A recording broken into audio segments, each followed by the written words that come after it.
Madame la maire, chers collègues, cette délibération de création de la Société publique locale funéraire de Paris est une très bonne nouvelle.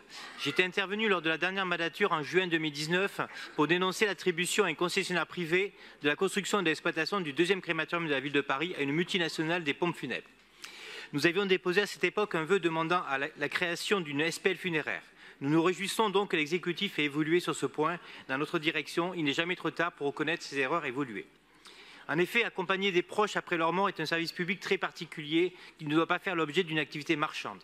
La crise du Covid-19 a montré l'importance de ce service en créant une situation singulière de surmortalité dans un contexte épidémique. Et je remercie tous les agents de la ville et les salariés de la CMPMF, la Société anonyme d'économie mixte locale des pompes funèbres de la ville de Paris qui gère le crématorium du Père-Lachaise et l'organisation des pompes funèbres à Paris et aussi au-delà, Champigny-sur-Marne et Antony. C'est une activité qui demande une exigence éthique.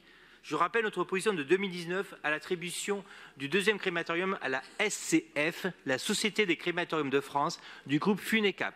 Ce groupe créé en 2010 par Ophilia Management, un fonds de gestion privé agréé par l'autorité des marchés financiers, vend sur son site internet l'optimisation fiscale.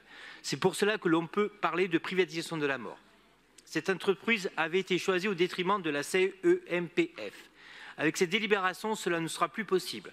Il va être créé une société publique locale qui va permettre de sécuriser une gestion municipale du service des pompes funèbres à Paris en partant de l'expérience de plus de 26 ans de la CEMPF qui a été créée en 1997.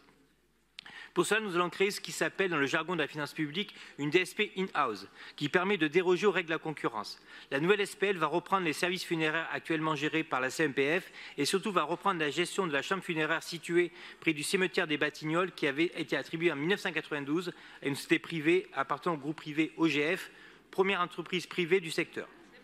Comme le droit du travail l'exige, la nouvelle structure a l'obligation de reprendre tous les salariés. De même, comme l'exige le droit, une SPL ne peut être créée que si une deuxième collectivité territoriale est associée au capital. Ce sera ici les ULIS à travers le SICOMU, le syndicat intercommunal en charge de l'exploitation du cimetière crématorium de l'Orme à Moineau des ULIS. La création de cette SPL va aussi constituer par ailleurs une chance pour engager encore davantage ce service public sur la voie de l'écologie. Les Françaises et les Français, tout comme les Franciennes et les Franciliens, sont de plus en plus souciés des conditions qui entourent leur décès et depuis 2018, ils préfèrent la crémation à l'inhumation. Crémation, jardin du souvenir, columbarium, cercueil en carton, acheminement des cercueils neutres en carbone. Les pratiques et les aspirations évoluent et la protection de l'environnement vient s'ajouter aux précautions des vivants qui pensent et organisent leur départ du monde des vivants. Nous devons les accompagner dans cette volonté et la création de la SPL favorisera assurément la poursuite de ces objectifs et j'espère que nous allons tous voter cette création. Merci de votre attention.